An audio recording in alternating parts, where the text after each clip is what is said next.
अब हम uses of organic compounds को देख लेते हैं। जो सबसे पहला और प्राइमरी यूज़ है इसका वो एज फ्यूल्स है। It's a big source of energy, ख़ास तौर पे जो हमारे सैचुरेटेड हाइड्रोकार्बन्स हैं such as alkanes are a big source of energy, big source of combustible energy.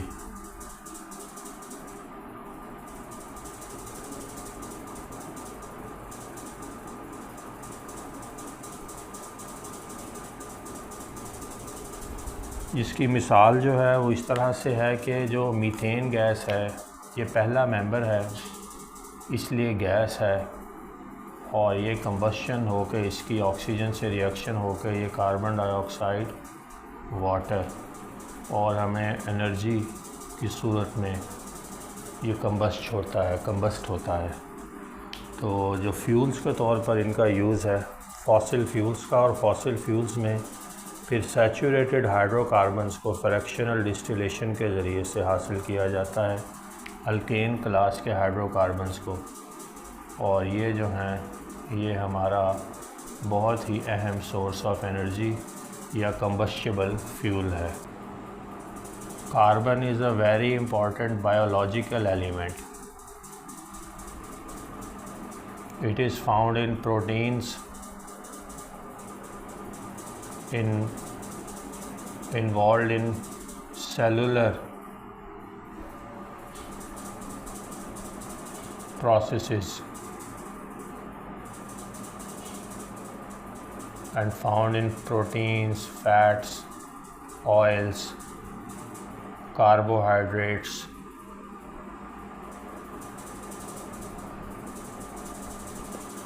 etc. So they are important life constituent। Carbon based life की term मैंने पहले भी ज़िक्र की थी, इसको दोबारा अपने जहन में रखें और इस पे काफ़ी तहकीक की ज़रूरत है। कार्बन बेस्ड लाइफ की ओरिजिनेशन से लेके उसकी सस्टेनेबिलिटी और एवोल्यूशन में, ओरिजिनेशन से लेके एवोल्यूशन और में कार्बन का एक बहुत ही अहम रोल है और रहेगा, क्योंकि ये हमारे लाइफ के डीप सेलुलर लेवल तक इसकी पेनिट्रेशन है। इसके अलावा हमारे जो न्यूक्लिक एसिड्स हैं सेलुलर लेवल की अगर बात करें तो उसमें जेनेटिक्स भी आ जाती है। जो न्यूक्लिक एसिड्स हैं यानी कि DNA and RNA, collectively known as chromosomes, ये भी, इनमें भी कार्बन जो है ये बहुत ही अहम रोल प्ले करता है। जैसे कि उस बेसिस, नाइट्रोजनस बेसिस में जो 4 हैं, प्योरीन, पिरीडीन वगैरह,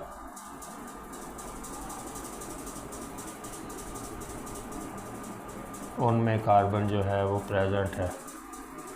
तो ये बेसिक स्ट्रक्चर फॉर्मेशन में भी और स्ट्रक्चरल ओरिएंटेशन में भी, स्ट्रक्चरल फॉर्मेशन में भी और फंक्शनैलिटी में भी लाइफ के ग्रास रूट लेवल तक इसकी पेनिट्रेशन है। It's a very very important biological element. तीसरा यूज़ इनका इंडस्ट्री में है डियर स्टूडेंट्स, फार्मास्यूटिकल इंडस्ट्री में बहुत सारे ऑर्गेनिक कंपाउंड्स,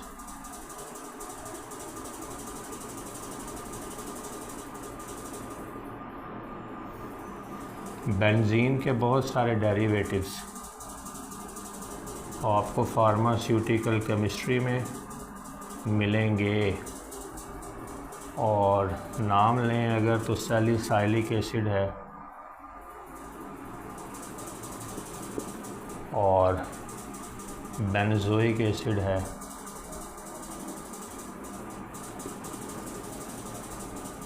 एसीटल्डिहाइड है, ये इंपॉर्टेंट इंडस्ट्रियल कंपाउंड भी है। एसीटल्डिहाइड को यहाँ ना लिखें। बेंजीन के डेरिवेटिव्स का मैंने सिर्फ ज़िक्र ख़ास तौर पर किया है कि ये हमें प्रिजर्वेटिव्स के तौर पर भी मिलते हैं और फार्मास्यूटिकल इंडस्ट्री में इनके मुख्तलिफ डेरिवेटिव्स प्रेजेंट हैं। और इसके अलावा पॉलीमर इंडस्ट्री में, इसके अलावा पेंट, वार्निशेस और डाइज़ में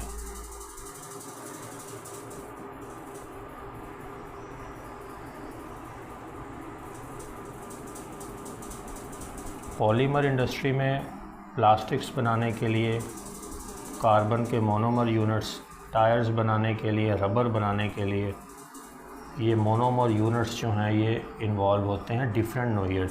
ये एक एग्ज़ाम्पल के तौर पर मैंने कोट किया है। तो ये एक मिसाल के तौर पर एक यूनिट है, इसको मोनोमर यूनिट कहेंगे। अब इसके आगे इसको जोड़ते जाएंगे लंबी चेन्स में, तो हमारे पास इवेंचुअली कोई प्रोडक्ट हासिल हो जाएगी जो कि पॉलीमर होगी, यानी कि many monomer units of carbon are involved to form a polymer. Poly means many and mer means they are merged into one collectively.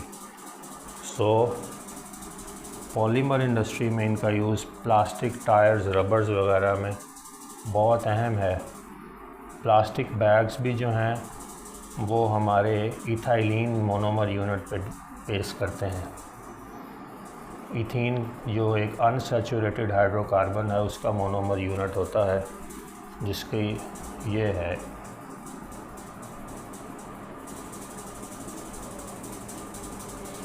तो इस तरह से फिर पेंट्स, वार्निशेस और डाइज़ में जो पिगमेंटेड कलर्ड हाइड्रोकार्बन्स हैं, ऑर्गेनिक कंपाउंड्स हैं, या जो कलर वेरिएशन शो करती हैं या जो अपना यूनिक कलर रखती हैं, एमल्सिफायर्स के तौर पर पेंट्स में, डाइज़ में यूज़ होते हैं। आइसोटोप्स के हवाले से भी कार्बन बहुत अहम है। Isotopes are atoms of the same element which differ in neutron numbers only. So carbon has 3 isotopes C12, यानी कार्बन 12 में 6 प्रोटॉन 6 न्यूट्रॉन्स हैं, 13 में 6 प्रोटॉन 7 न्यूट्रॉन्स और 14 में 6 प्रोटॉन्स और 8 न्यूट्रॉन्स हैं। तो कार्बन का डियर स्टूडेंट्स 14 नंबर आइसोटोप जो है इसकी हाफ़ लाइफ बहुत ज़्यादा है। ये इसका radio active decay over hundreds of years पे मुश्तमिल होता है, इवन थाउजेंड्स ऑफ ईयर्स पे, बहुत स्लो है। तो ये ट्रांजिशन का जो फेज़ है ये हमें हेल्प करता है। फिर पुरानी साइट्स जो हैं, आर्कियोलॉजिकल साइट्स हो गए, फॉसिल्स हो गए, उनकी लाइफ को डिटरमिन करने में कार्बन का 14 नंबर आइसोटोप जो है ये बहुत ज़्यादा वैलिड है। तो कार्बन 14 की हाफ़ लाइफ ज़्यादा होने की वजह से और कार्बन 12 की हाफ़ लाइफ ना होने की वजह से इसका डिके नहीं होता, ना होने के बराबर है, और इसका डिके जो है ओवर हंड्रेड्स ऑफ ईयर्स पे मुश्तमिल है। तो फिर ये अपनी एग्जिस्टेंस और प्रेजेंस की वजह से और अपने स्लो डिके की वजह से जो इनकी रेशो है ये एक बहुत फॉर्मेट हमें बहुत ज़्यादा हेल्पफुल है पुरानी साइट्स की लाइफ को डिटरमिन करने में।